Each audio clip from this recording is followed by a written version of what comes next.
Welcome to our channel. Today we how to register with MailerLite for simple email sequences. Easy tutorial step by step clearly.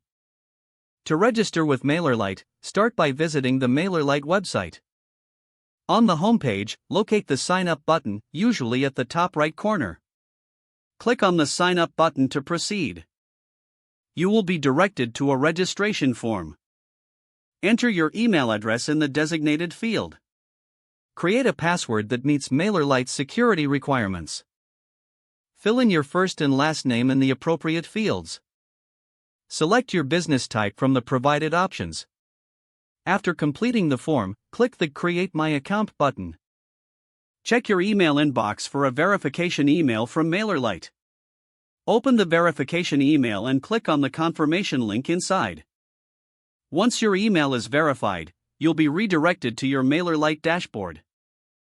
Next, fill out your profile information, including your company name and website URL. Complete the required fields to adhere to MailerLite's compliance policies.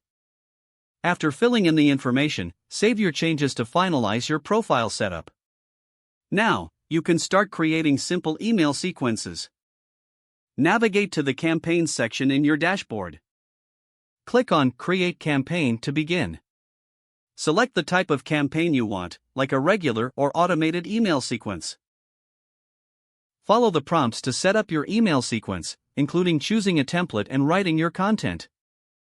Adjust the settings to schedule your emails as needed. Preview your email sequence to ensure everything appears as intended. Once you're satisfied, click on the Send or Schedule button to finalize your email sequence. Your MailerLite account is now set up and ready for use with email sequences. If the page does not load, refresh the browser or try again in a private or incognito window.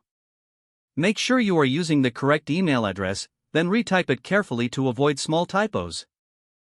If your password is not accepted, use the Reset option and create a new strong password you can remember.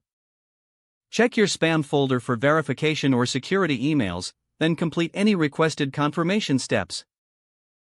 Don't forget to like this video and subscribe to our channel for more step-by-step tech guides.